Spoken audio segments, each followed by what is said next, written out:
Goeiemôre, dit is Dinsdagoggend, die 16de Junie 2026 en ek groet julle hartlik hier vanaf die walle van die Groot Rivier. Op almal se lippe deesdae is die immigrante kwessie, nie net wêreldwyd nie, maar veral nou hier in Suid-Afrika in die aanloop na die 30ste Junie 2026. Want dit is die perk wat gestel was deur sekere privaat groeperings soos March and March, die Umkhonto, die MK party, onder andere wat dit gestel het, en sekere groeperings wat dan ook eis dat die onwettige buitelanders, immigrante, moet terugkeer na hulle lande.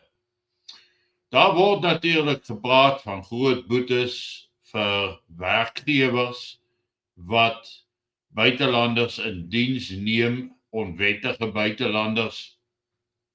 En tog is dit bevestig dat hierdie 30 Junie sogenaamde deadline nie deur die regering daar gestel is nie en dat die boete van R100,000 aan werkgewers nog nie as 'n wet geprogrammeer is nie.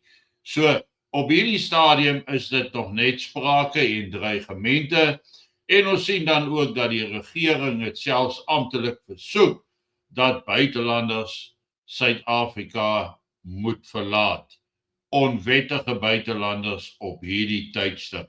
Maar is dit nie ironies nie, dat dieselfde mense wat geskree het dat ons Suid-Afrika moet dekolonialiseer, en wat gesê het dat grense is koloniaal en daar behoort geen grense te wees nie. Nou het hulle in hulle miljoene oor die grense gestroom, onwettiges, wat hier in Suid-Afrika is, en natuurlik nou die werk doen, omdat hulle ernstig is om te werk, want in hulle eie lande is daar nie werk nie.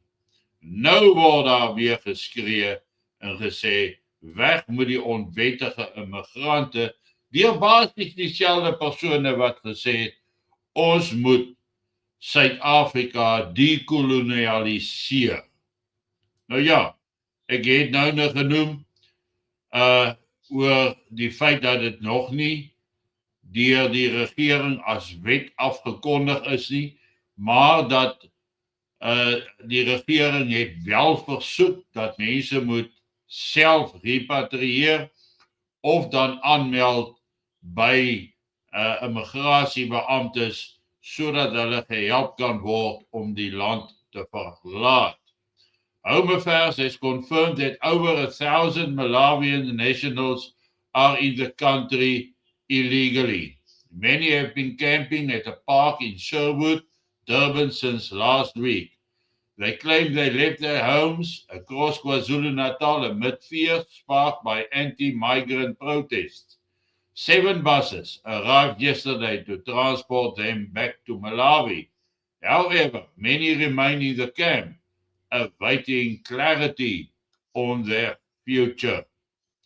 Dan sien ons ook hier waar die busse gelaai word vir die immigrante om terug te keer. En die regering beweer dat hulle in gesprekke is met verskeie lande rondom die repatriasie van onwettige immigrante. En die onwettige immigrante wat natuurlik gepaard gegaan het met die heel eerste plek, die kwessie van dekolonialisasie, dat daar nie grense moet wees in Afrika nie, en dat grense nie toegepas moet word nie. Nou, die boere sien dit natuurlik anders, en ek het hier 'n stuk wat saamgestel is deur boere in hierdie omgewing, en ek wil dit graag vir julle voorlees. Dit is redelik lank, maar ek dink tog dis belangrik om dit te verstaan. En die brief is dan ook gebeskryf as 'n motiverende motivering rakende die aanspreeklikheid van boere ten opsigte van onwettige werkers. Die landbousektor in Suid-Afrika speel 'n kritieke rol in die land se ekonomiese en maatskaplike stabiliteit. Landbou dra nie alleenlik by tot voedselsekerheid nie, maar bring ook waardevolle buitelandse valuta die land binne deur uitvoere, die skep van werksgeleenthede vir duisende mense, veral vir ongeskoolde werkers. Dit hou natuurlik talle plattelandse dorpe se ekonomie aan die gang, want as daar nie op die plase werk was nie, is daar nie eintlik geld om in die dorpies te spandeer, behalwe SASSA nie. En dan gaan hy voort en hy sê hierdie bydrae word gelewer ondanks geweldige druk op boerdery ondernemings as gevolg van stygende insetkoste soos brandstof, kunsmis, elektrisiteit, vervoer, rent en arbeid. Dan sê die boere funksioneer in 'n kompeterende wêreldmark waar hulle meestal prysnemers is. Hul voedselproduksiekoste styg voortdurend vinniger as die pryse wat hulle vir hulle produkte ontvang. Tog word Suid-Afrikaanse boere steeds internasionaal as van die mees produktiefste en doeltreffendste boere ter wêreld beskou, en dit met minimale regeringsondersteuning. Om dus mededingend te bly, moet boere alle beskikbare hulpbronne optimaal benut. Arbeid vorm een van die grootste kostekomponente in landbouproduksie. Daarom is dit noodsaaklik vir boere om werkers aan te stel wat betroubaar, produktief en beskikbaar is. En dis baie belangrik. Wat betroubaar, produktief en beskikbaar is. Want beskikbaarheid in Suid-Afrika is baie keer 'n groot probleem en daarmee saam ook die produktiwiteit wat gepaard gaan met die groep van mense wat nie eintlik op plase wil werk nie. In baie gevalle stel boere buitelandse werkers aan. Hierdie werkers bied dikwels hulle dienste aan met dokumente en permitte wat op die oog af wettig lyk. Boere beskik nie oor die kundigheid, die tegnologie of wetlike bevoegdheid om die egtheid van staatsuitgereikte dokumente volledig te verifieer nie. 'n Man kom op die plaas aan, hy het 'n werkspermit, hy het 'n verblyfpermit, hy het al die nodige dokumentasie, maar hoe verifieer die boer dat dit reg is? Moet hy nou elke keer na binnelandse sake toe gaan om dit te probeer verifieer? Wat is die situasie daarso? Dan sê hy, indien vervalste permitte of dokument aan 'n boer voorgelê word, kan dit nie redelikerwys verwag word dat die boere forensiese ondersoekbeampte moet wees nie. Verder moet in ag geneem word dat baie buitelandse werkers uit lande kom waar daar min of geen maatskaplike ondersteuning bestaan nie. Hierdie werkers is dikwels uiters toegewyd omdat hulle weet dat hulle werk die verskil beteken tussen oorlewing en hongersnood vir hulle families. Baie boere ervaar dat hierdie werkers meer konsekwent werk, minder afwesig is, minder siekverlof neem en 'n sterk werksetiek handhaaf. Nou boere en boerderye vra vroeë ure, laat nagte. Daar is eintlik nie ure op 'n plaas nie, omdat jy 'n krisis moet hanteer wanneer 'n krisis ontstaan. Jy moet voortgaan met krisishantering boonbehalwe jou alledaagse aktiwiteite. En nou sê boere, die buitelanders, die onwettiges wat met dokumentasie op plase aankom, werk meer konsekwent. Hulle is minder afwesig, hulle neem minder siekverlof, hulle het 'n sterk werksetiek. Alles van wat jy verwag vir 'n plaaswerker. Dit beteken nie dat Suid-Afrikaanse werkers minderwaardig is nie, maar wel dat die ekonomiese en maatskaplike omstandighede van buitelandse werkers dikwels 'n ander ingesteldheid teenoor werk skep. Die kern van die probleem lê egter nie by die boer nie, maar by grensbeheer en immigrasiebeheer, funksies wat uitsluitlik die verantwoordelikheid van die staat is. Dit is die regering se plig om landsgrense te beveilig, onwettige immigrasie te voorkom, geldige dokumentasie te beheer en toe te sien dat persone wat die land binnekom wettig geregistreer is. Nou wil hulle boere beboet en almal wat nou onwettige immigrante by hulle laat werk. Maar dit is die regering se plig.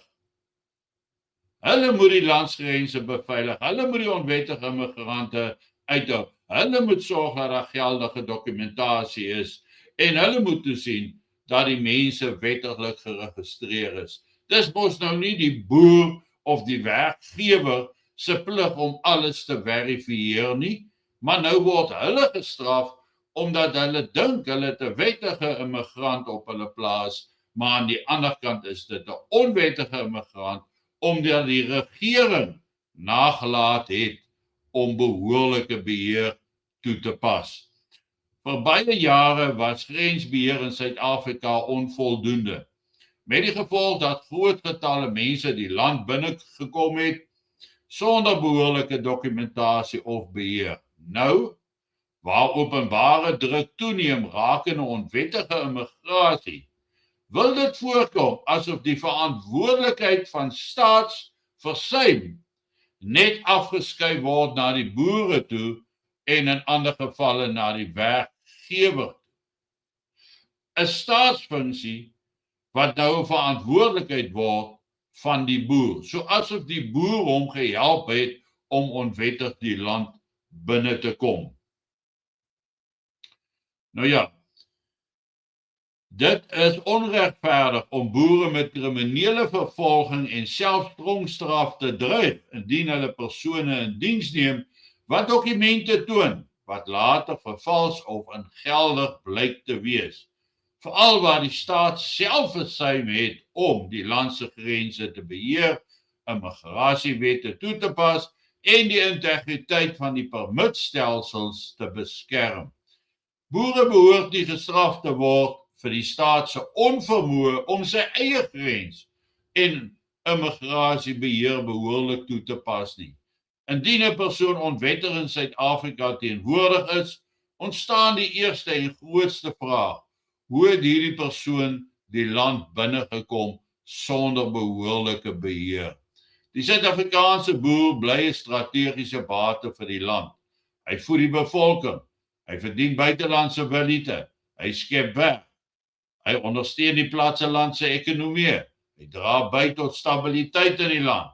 In plaas daarvan om boere te kriminaliseer, behoort die regering saam met die landbousektor oplossings te ontwikkel wat wettige arbeid vergemaklik, dokumentasie verbeter, grensbeheer versterk en ekonomiese groei ondersteun.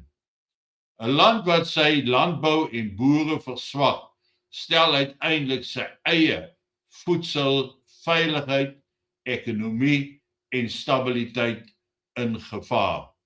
Die boere wil dus 'n versoek rig dat daar eerstens 'n infaseringstydperk sonder vervolging moet wees en dat daar nie net eenvoudig onmiddellike vervolging op boere toegepas moet word nie, maar dat die boere die geleentheid gee om dan die nodige registrasie van werkers te doen wat moontlik nie oor die korrekte wettige dokumentasie beskik nie en dat die departement van binnelandse sake boere hierin sal bystaan en dit vir boere makliker te maak sodat dit nie voedselproduksie op plase ontwrig nie. En geld dit nie vir elke werkgewer in Suid-Afrika wat buitelanders in diens neem nie. Wie se verantwoordelikheid is om dit af te dwing, die wette van die land. Tog nie die werkgewer nie, tog nie die boer nie. Dit nadat daar gesê is, dekolonialiseer, vat weg grensbeheer, daar hoort nie grense, die mense moet kan gaan waar hulle gaan, en dieselfde mense wat nou deur die regeringsmiddele probeer om werkgewers te straf, omdat die regering en die dekolonialiseerders nie kon voorsien dat dit 'n probleem in die toekoms gaan skep nie. Nou, dink mooi daaroor. Wie se plig is dit? Joune of die regering se? Geniet vanoggend jou kondensmelk koffie en ek gesels dan môreoggend weer met julle. Mooi loop.